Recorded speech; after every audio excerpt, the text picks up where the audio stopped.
नमस्कार भाइयों बहनों साथियों और टैली से सीखने वाले सभी महानुभावों। अब अगली वीडियो में मैं आपको बताना चाह रहा हूं टैली की कंपनी क्रिएट करने और फीचर सेट करने के बाद कॉन्फ़िगर को भी साथ में उसको कॉन्फ़िगर करना होता है। तो ये कॉन्फ़िगर के लिए आपका शॉर्ट आप यहाँ राइट कॉलम में सबसे नीचे बॉटम में देखेंगे तो F12 लिखा हुआ कॉन्फ़िगर है। अगर यहाँ F12 प्रेस करें या कॉन्फ़िगर पे क्लिक करेंगे तो आपको एक मेनू ओपन होगा कॉन्फ़िगरेशन। आप इन्हें पूरा अपने कस्टमाइज कर लीजिएगा, जैसा आपका व्यापार है बिजनेस है उसके अनुसार इसे आप कस्टमाइज अपने हिसाब से बना दीजिएगा। इसको मैं आपको जनरल जानकारी में बता देता हूं, आप इसे ध्यान पूर्वक अगर समझ लेंगे सीख लेंगे तो टैली के अंदर आप सारी सब कुछ चीजें आराम से कर पाएंगे और टैली से जो कमाने वाले हैं भी बहुत अच्छा कमाएंगे। टैली के द्वारा कुछ अपना बिजनेस व्यवस्थित ढंग से कुछ अकाउंटिंग खुद करने वाले लोग हैं वो भी बहुत अच्छा इससे हैंडल कर पाएंगे।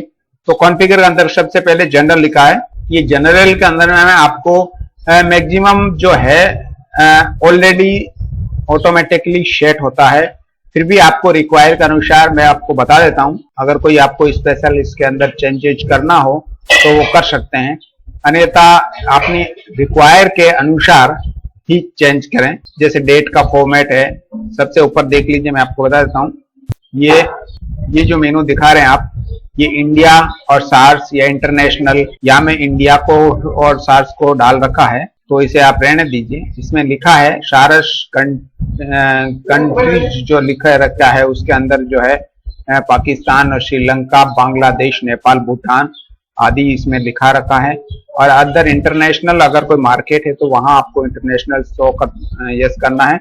आगे जो है नेमिंग स्टाइल, आपको जो नाम ओनली दिखाना है आपका डिस्प्ले नेम के अंदर, तो नाम ज्यादा बेटर है इसीलिए इसको इस पे रख लीजिए। Default abbreviation to stock item name in report, आपका जो स्टॉक आइटम देखने के लिए ये बहुत ही अच्छा पॉइंट है कि आपको डिफॉल्ट क्या रखना है, आपका स्टॉक किस नाम से जाना जाएगा। जैसे आप कहीं बैंक के अंदर जाते हैं तो आपका सारा नाम बैंक अकाउंट के अकॉर्डिंग जाना जाता है कि आपका अकाउंट नंबर क्या है। अगर ऐसे कि आप किसी स्टॉक या आइटम के आगे अपने एक प्रॉपर कोड दे देते हैं तो आपके में इस कोड से ही मेरा स्टॉक जाना चाहिए, तो इसको कोडिंग भी कर सकते हैं। अदरवाइज आप इसको नाम के अनुसार है तो मैक्सिमम जो है छोटे व्यापारी और कंपनीज वगैरह है वो आप नाम से ही जानती है, ऐसा पार्ट नंबर और ये जो है इनसे नहीं जानती है। तो मैं आपको यहाँ नाम ओनली ही रख रहा हूँ, ये ध्यान रखिए। आगे आप किसी को ऐसा स्टॉक रखना है जो कि मेरे खाते नंबर की तरह अगर नंबर कोडिंग की तरह रहता है कि नाम नंबर डालने से मेरा खाता आइटम का डिटेल मिले तो वो कर सकता है। और डेट के जो फॉर्मेट यहाँ दे रखे हैं, लिस्ट ऑफ डेट फॉर्मेट में आपको 3 फॉर्मेट दे रखे हैं, DD, MM और YY। इसमें ये हुआ कि आपके 2 डिजिट में दिनांक दर्शाएगी, 2 डिजिट में आपका जो मंथ है वो दिखाएगा और 2 डिजिट में आपका ईयर दिखाएगा। इसलिए आपको डेट का फॉर्मेट कौन सा लेना है, इसलिए इसको आप यहाँ जो चाहें इसको यस कर सकते हैं। पहले महीना, आप बाद में दिनांक और ईयर भी डाल सकते हैं। पर जनरली ये DD, MM, YY जो फॉर्मेट है वो ये बेटर फॉर्मेट है, इसीलिए मैं किसी प्रकार का यहाँ चेंज नहीं कर रहा हूँ। फॉर्मेट ऑफ नंबर्स, आप character to use for decimal, यहाँ पे आप डेसिमल की जगह कुछ और यूज करना चाहते हैं तो इसे चेंज कर सकते हैं, अन्यथा इसे चेंज नहीं करें, इसको डिफॉल्ट रहने दें। टेबल कॉन्फ़िगरेशन के अंदर भी जो है आपकी मैक्सिमम जो है ऑटोमेटिकली बाय डिफॉल्ट है, इसको भी किसी प्रकार का चेंज नहीं करें। इंपोर्ट एक्सपोर्ट कॉन्फ़िगर में आप इस प्रकार के डेटा को इंपोर्ट जो और एक्सपोर्ट करते हैं उस केस में भी मैं आपको बता दूंगा, अभी या फिलहाल इग्नोर ही रहने दें। ऐसी चीजें मैं आगे एक बार वीडियो में बताऊंगा कि आप इंपोर्ट से अपने इनवॉइस, बड़े इनवॉइस को आप इंपोर्ट अंदर ऑटोमेटिकली एक्सेल शीट से कर सकते हैं और आप अपने बने हुए इनवॉइसेस को एक्सेल में एक्सपोर्ट कर सकते हैं अपनी जरूरत के हिसाब से।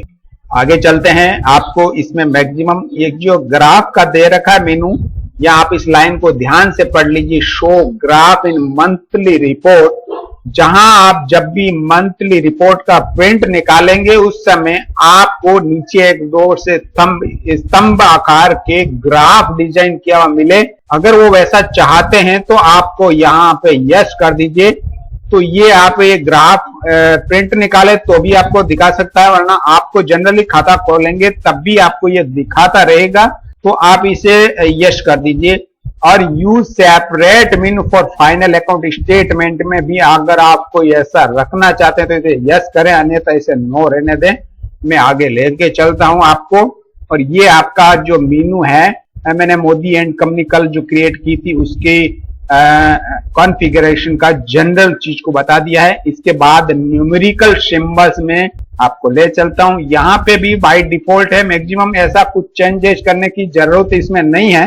अकाउंटिंग एंड इन्वेंट्री इन्फो में यहाँ पे जब लेके चलता हूं तो मास्टर कॉन्फ़िगरेशन में अकाउंटिंग में आपको लिखा हुआ है provide along with name, provide allies along with name, ऐसे यस कर देते हैं। ये आपकी बड़ी काम की चीज है, मैं आपको इसको अलग से बताऊंगा इसका यूज करने के लिए कि आपको फास्ट काम करने के लिए किसी एक खाते को या एलआईसी में डाल दीजिए और उसके साथ एंट्रीज वगैरह आप करा करेंगे तो आप 5 घंटे के काम को 1 घंटे में कर सकते हैं।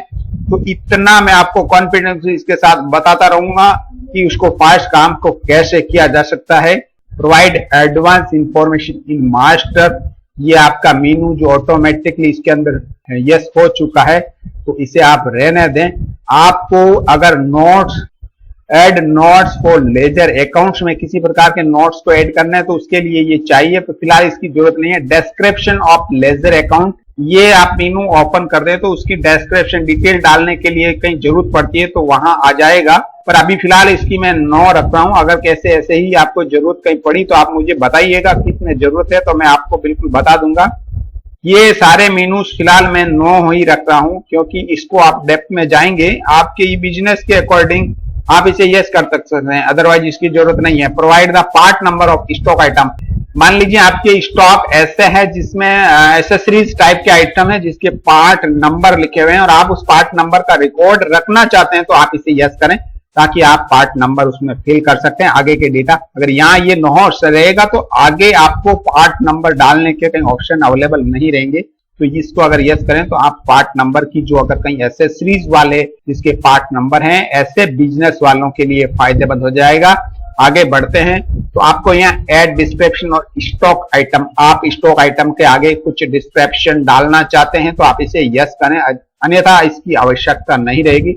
Add remark for stock item, अपने स्टॉक आइटम जो डाला है उसके आगे भी आप किसी प्रकार का रिमार्क डालना चाहते हैं तो उसके लिए ये alternate unit for stock item. देखिए इसको वो समझना जरूरी है।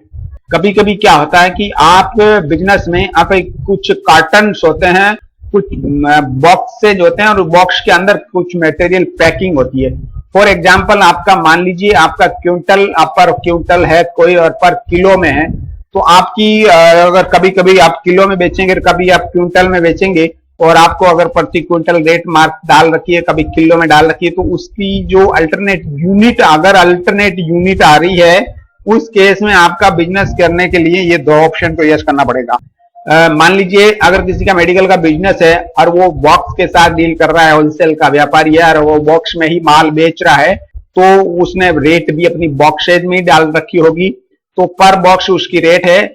और उसके बाद अगर वो उसकी स्ट्रिप में आ जाता है तो उस केस में उसको लिखना होगा कि मेरे एक बॉक्स में इतनी स्ट्रिप आती है, और कभी स्ट्रिप का अगर इनवॉइस जनरेट करेगा तो वहां पे इसका उपयोग होगा, इसलिए इसको ध्यान रखें। अगर जिनको जरूरत हो तो उसे यस करें, अदरवाइज इसको यस करने की आवश्यकता नहीं है। अलग अलग गोडाउन है, मैंने आपको पिछले वीडियो में बताया कि अगर गोडाउन अलग अलग है तो आपको उसको एड्रेस को प्रोवाइड करवाना है, अदरवाइज इसकी भी आवश्यकता नहीं है। तो मैं लेके चलता हूं इससे आगे। मास्टर कॉन्फ़िगरेशन के बाद आपकी आती है वाउचर एंट्री। वाउचर एंट्री में आप आइए, ये आपका वाउचर एंट्री कॉन्फ़िगरेशन के अंदर भी बहुत से मेनू ऑटोमेटिकली यस हो चुके हैं जिसकी जरूरत आपको रहती ही रहती है। तो यहाँ पे सबसे पहला है date creation the first entry, ये आपका रहना ही है, आपको डेट को मॉडिफाई करना ही करना है। Use single entry mode for payment receipt and contra voucher, तो आपकी जो सिंगल एंट्री का जो मोड है रिसिप्ट पेमेंट और कॉन्ट्रा वाउचर इसमें चाहिए। नेक्स्ट आपका जो दिखाया है payment receipt as contra voucher, इसे भी आप पेमेंट और रिसिप्ट को एज कॉन्ट्रा वाउचर अगर यूज करना चाहते हैं तो इसे एस करें, अन्यथा नहीं करें। क्योंकि कॉन्ट्राज एंट्रीज आपको उसी केस में करनी है जब आपके ट्रांजेक्शन किसी बैंक टू बैंक हो या कैश बुक से अगर बैंक को हो, यानी आपके ऐसे लेन देन जो बैंक टू बैंक या cash to bank, bank to cash हो, उस केस में आपको कॉन्ट्रा वाउचर की एंट्री करते हैं। इसको भी मैं आपको बता दे चुका हूं। तो आगे आप बढ़िए। आप यहाँ क्रेडिट और डेबिट, इसकी जगह अगर टू बाय का भी यूज करना चाहते हैं तो कभी कभी ऐसा होता है कि जिसको टू बाय में इजी रहता है तो आप इसको यस कर सकते हैं। तो आपकी क्रेडिट डेबिट की जगह टू बाय आपको टैली में दिखाता रहेगा। इससे आगे बढ़ते हैं। आपका enable cheque printing for contra voucher, क्या आप कॉन्ट्रा वाउचर के पे ही चेक प्रिंट करना चाहते हैं तो इसे यस करें, अन्यथा इसकी जरूरत नहीं है। Warm on negative cash balance, इसे यस रहने दें, क्योंकि आपका कैश बुक का जैसे ही आपका नेगेटिव बैलेंस हो तो आपको इंफॉर्मेशन वो देता रहेगा आपका प्रोग्राम। तो आइए अब आपको ले चलते हैं आगे। ये जो ऑप्शंस हैं इसमें जरूरत के अनुसार आप इसे यस नो कर सकते हैं, और ऐसा कोई बिंदु हो जिसका आपको डिटेल में जानकारी चाहिए तो आप मुझे बताएं, मुझे व्हाट्सएप करें, मैं आपको बताता दूंगा। आगे देखिए, आपको यहाँ है शो इन्वेंट्री डिटेल को यस कर दें। ये जो बिल वाइज डिटेल का यस है ही है already. Current balance of ledgers, आपको वहां बैलेंस भी दिखाता रहे। ये इन्वेंट्री के कुछ मीनू है जो यहाँ नो किए हुए हैं, इसको भी मैं ऐसे ही रहना देता हूँ। गोडाउन वाइज डिटेल आपको चाहिए और बैच वाइज चाहिए तो मैंने यहाँ पे डाल दिया है। नेगेटिव स्टॉक को भी वार्म कर रखा है, ये ध्यान से देखिएगा। यहाँ नेगेटिव स्टॉक, अगर आपके यहाँ स्टॉक नेगेटिव जाएगा एंट्री करते वक्त तो आपको वार्म करेगा, तो ये मेनू को हमेशा यस रखिएगा, क्योंकि आपकी ऐसा नहीं हो कि आपके यहाँ स्टॉक नेगेटिव हो जाए। ये आपका वाउचर एंट्री कॉन्फ़िगरेशन का ओके होने के बाद में आप नीचे का मेन्यू इनवॉइस ऑर्डर एंट्री का, इनवॉइस के अंदर आप क्या क्या कॉन्फ़िगर सेट करना चाहते हैं वो इस प्रकार से कर लेते हैं। यहाँ allow separate buyer and consignee name, ये पॉइंट आपका बहुत ही अच्छा पॉइंट है, इसको मैं समझा देता हूँ। अगर आपका बायर और कंसाइनी दोनों अलग अलग हो और वहां उन दोनों को अलग से डालना है, उस केस में आप इसे यस करें। इसके आपको बायर कौन होता है और कंसाइनी कौन होता है इसका मैं आपको एक डिटेल में वीडियो दूंगा। कंसाइनी एक्चुअली जो आपका बायर तो खरीदार है, कंसाइनी वो है जिसके अंदर जहां पे आपका ट्रांजेक्शन जो किया उसका माल मटेरियल जो भी आपका गुड्स है वो वहां पहुंचने वाला है। दिस इज कंसाइनी, वो कंसाइनी कहलाता है जब आपका माल पहुंचना है। मान लीजिए आपको ए बी सी 3 लोकेशन है, ए ने बी से कोई माल खरीदा है तो ए बायर हुआ है, और परंतु वो माल ए अपने यहाँ नहीं मंगवा करके सीधा या सी को या भेजता है तो सी आपका कंसाइनी हुआ। आप इस चीज को समझ चुके होंगे, अगर नहीं भी है तो आप इसको डिटेल में मुझे पूछ सकते हैं।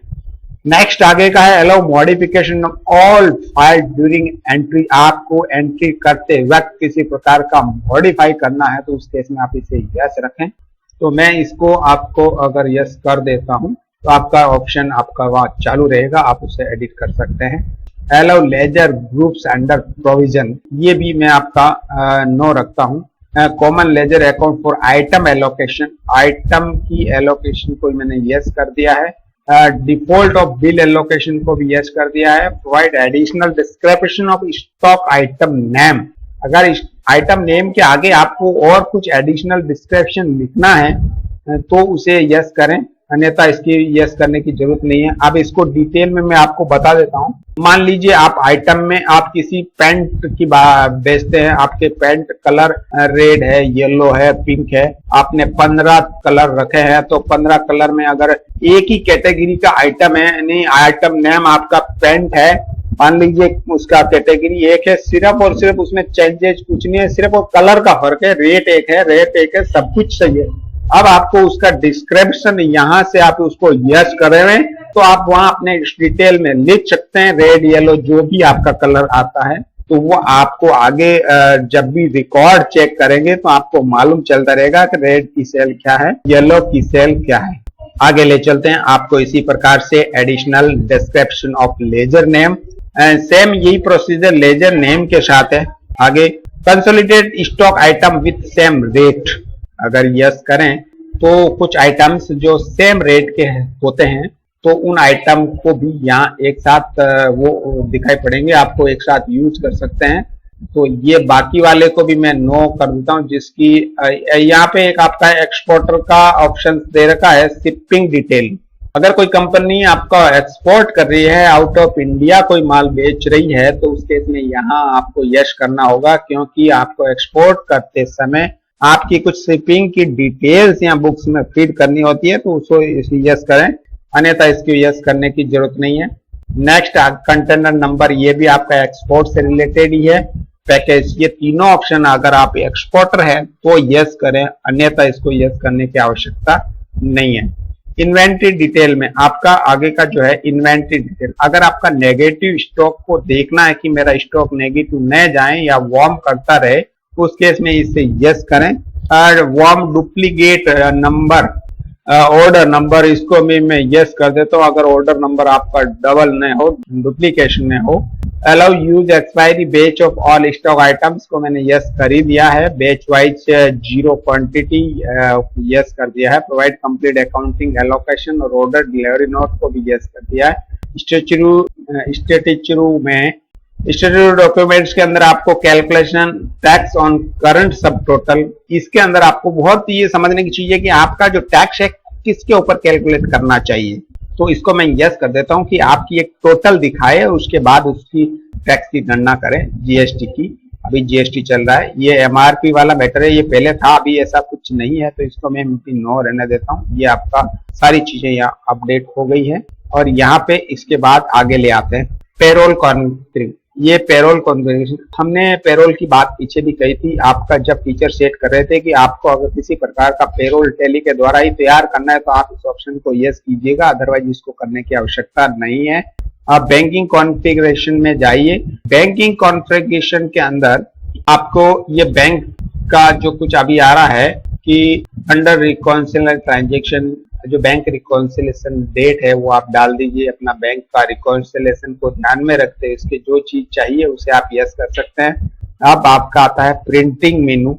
ये प्रिंटिंग का ऑप्शन में भी आपको बहुत बड़ा, इसको मैं डिटेल में बता दूंगा। इसमें आपका जनरली जो वाउचर्स प्रिंट करना चाहते हैं, सेल्स इनवॉइस प्रिंट करना चाहते हैं, रिसिप्ट वाउचर प्रिंट करना चाहते हैं, डेबिट नोट, क्रेडिट नोट, अगर सारे वाउचर प्रिंट करना चाहते हैं, अक्सर सेल्स इनवॉइस तो प्रिंट करना ही करना है, तो उनकी सारी की प्रिंट मैं एक फॉर एग्जांपल आपको बता देता हूँ कि ये सेल्स ट्रांजेक्शन पे ये लेके आए, तो यहाँ पे आता है आपका sales invoice, POS, delivery note, sales order, इन सभी की जो प्रिंटिंग का ऑप्शन यहाँ पे आपको सेट करना है।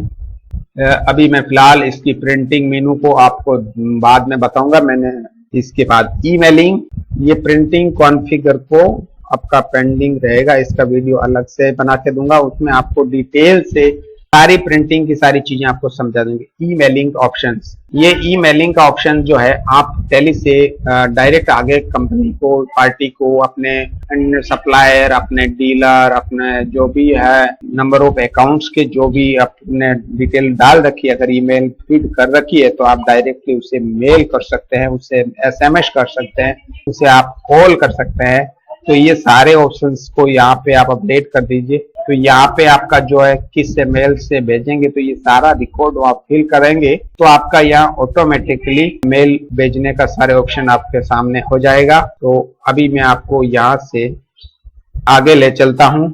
डेटा कॉन्फ़िगरेशन, इसमें भी आपको मेजर आपकी जरूरत नहीं पड़ती कि आपका डेटा कहाँ से हो रहा है, आपकी फाइल एक्सपोर्ट जो कर रहे हैं वो कहाँ जा रही है, उसके लिए है। तो शुरुआती के दौर में आप इसे किसी प्रकार की छेड़छाड़ नहीं करें। आपको जब डेप्थ में जाएं अपने डेटा सेफ रहें, इससे सावधानी पूर्वक काम करें।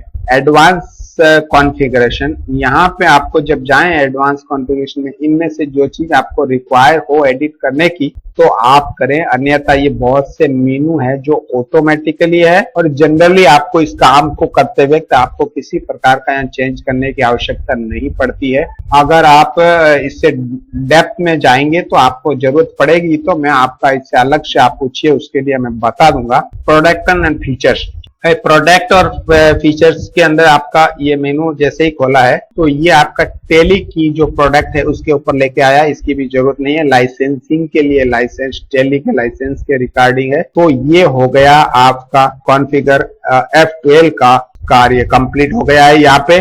और दोस्तों मैं आगे की जानकारी अगले वीडियो में आपको देता रहूंगा। तो आप मेरे इस चैनल को सब्सक्राइब कीजिए और आप बेल आइकन पे क्लिक कीजिए, तो हमारी जो अपडेट है आपको मिलती रहे तुरंत। इसकी डिटेल में जानकारी चाहिए तो आप हमारे व्हाट्सएप नंबर पे कॉल कीजिए। कॉल की बजाय आप मैसेज करेंगे तो ज्यादा बेटर रहेगा, क्योंकि कॉल्स बहुत लोगों की आएगी तो मैं उनको जवाब देने में थोड़ी दिक्कत आ सकती है। तो दोस्तों, आपको मेरी जानकारी सुन के अगर अच्छी लगी है तो सब्सक्राइब करें, मैं आगे की आपको डिटेल देता रहूंगा।